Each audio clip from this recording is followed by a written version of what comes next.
Ya publika el Dr. Adel Espaldon na programa del Dateline Teleradyo Endinantes Aga que hindi lang 14 persona el quien tamuri por causa ng problema del AIDS o Acquired Immune Deficiency Syndrome aquí na syudad. Como un respiratory specialist del un privado hospital na syudad, sila asigun personalmente ya pwede agar a pasyente que tiene mga igual kaso que nuay na record del City Health Office y esta talama el CHO del mas temprano como undocumented incidents por causa nuay sila records na di ila opisina. Asigun ko na specialista, manada de aquellos mga infectado, ta preferi esconde con el enfermedad, kumpara manda sabi con na Reproductive Health Wellness Center del City Health Office. Yung 14 cases na yan, konti pa yan. Kasi maraming unreported cases.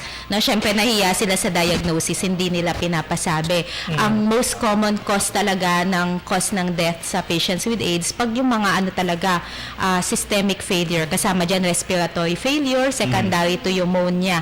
Ang tawag dyan sa infection, Pneumocystis carinii pneumonia infection na yan. Pag may AIDS kasi, depress yung immune system. So, ibig sabihin, yung mga sundalo sa katawan, kung anong nagpo-protect sa atin, walang-wala. Matabi ka lang sa taong may konting ubo, konting sipon, mahahawa ka agad. Minor infection lang, pwedeng lumala talaga. So, kung ano man yung usual na na-encounter ng mga tao na minor illness, dumadating na 20 times yung impact sa pasyenteng may AIDS. Nagiging full-blown.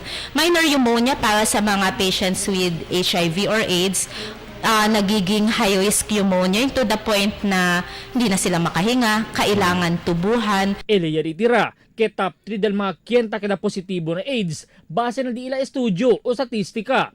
Amo aquellos mga tatrabahan na call center, mga seaman y miembros también del soldado. Pero eleya ritira, hindi todo adentro de este profesyon, infectado, pero debe siyempre asigun el mandatsikya. Una, na ayaw ng family na ipa-release yung final diagnosis kasi nakakahiya, baka malaman sa workplace. Pangalawa naman, hindi na na-test kasi refuse din o kaya in denial.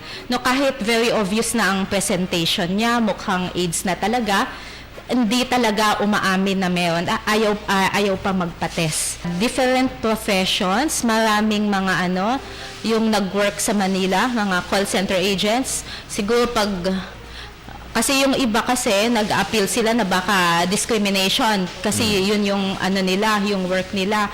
Pero kasi nagkakataon talaga na marami kaming patient na pag call center agent, seaman, sundalo, yun yung top 3 Mayoría a segundas de mga infectado, tamuri por causa el respiratory infections, siendo hindi mas kaya aguanta el cuerpo del afectado, man kontra con el enfermedad, itamanda po yalang kanila diferentes klase del enfermedad. Abiso del mga eksperto, amo el debe queda mas agresibo man da Czechia, siendo manada del mga taga biktima ta alcanza hasta mga teenagers, kenta man engage con el male-to-male sex. De mas temprano el grupo del mariposa e el grupo del mujer, mga LGBT community o mga selyama soji, taapela hasta con el mga straight hombre y mujer para mandaman test de HIV para pwede cura.